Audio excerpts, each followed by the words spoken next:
আসসালামু আলাইকুম গাইস, আবার চলে আসলাম একটা ডেইলি ব্লগ নিয়ে।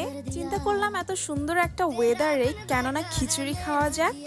আর আমাদের বলার সাথে সাথে আম্মু এখানে খিচুড়ির জন্য প্রিপারেশন নিয়ে নিয়েছে। সব মশলাপাতি দিয়ে এখন খিচুড়িটা আম্মু চুলায় বসিয়ে দিবে। আপনারা তো দেখতেই পেয়েছেন আম্মু খিচুড়িতে কি কি মশলা দিয়েছে। এখন একটু তেল দিয়ে হাত দিয়ে নাড়াচাড়া করে নিচ্ছে আর দিয়ে দিচ্ছে পানি।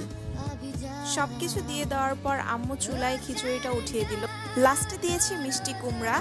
তো আব্বু যেহেতু পটল ভর্তা খুবই পছন্দ করে, তো আম্মু এখানে পটল ভর্তার প্রিপারেশন নিচ্ছে। এর মাঝখানে খিচুড়িটাও অনেকটা হয়ে এসেছে। তো মিষ্টি কুমড়ার মধ্যে দিয়ে দিল তেল, লবণ, তারপর দিয়ে দিবে কাঁচামরিচ, রসুন। তারপর এগুলোকে একটু হালকা ভাজা ভাজা করে নিবে। লাস্টে দিবে পেঁয়াজ। ভাজা ভাজা হয়ে এসেছে, এখন দিয়ে দিবে পেঁয়াজ। তারপর দিয়ে দিচ্ছে ধনিয়া পাতা। আর এই তো আমরা পটলগুলাকে ভেজে নিয়েছি। বাইরে এখনো অনেক জোরে বৃষ্টি পড়তেছে আর আজকের ওয়েদারটা অনেকই সুন্দর।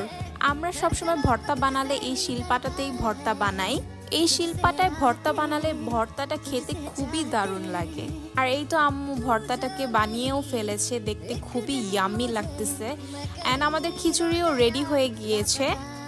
এই তো আমাদের খিচুড়িও হয়ে গিয়েছে। অ্যান্ড খিচুড়ির স্মেলটা খুবই দারুণ ছিল, যেটা আমি বলে বোঝাতে পারবো না। তো আমি এখানে একটু খিচুড়ি নিয়ে নিলাম। আম্মু এখানে ঝোল করে মুরগিও রান্না করেছিল। মুরগির কালারটা খুবই সুন্দর হয়েছে। এখানে আমি 2 পিস মুরগি নিয়ে নিলাম। আর এই হচ্ছে সেই মজাদার পটল ভর্তা। কি আর বলবো, আমি কিছুই বলার নেই, এত মজা ছিল। এই বৃষ্টির দিনে এই খিচুড়িটা দিয়ে পটল ভর্তা দিয়ে খেতে যা মজা লাগবে, উফ, কি যে আর বলবো। তো আমি এখানে খেতে বসে গেলাম।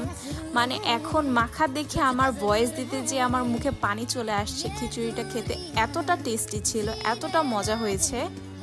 মুরগির মাংসটা দিয়ে খিচুড়িটা খেতে দারুণ ছিল। আমি আর কি যে বলবো, পুরো 100-তে 100 দিব আমি। তো আমি এখানে খিচুড়ি খেয়ে এনজয় করি। তোমরা আরো নতুন ভিডিও পাওয়ার জন্য লাইক, কমেন্ট, সাবস্ক্রাইব করো। Thank you for watching. Bye by.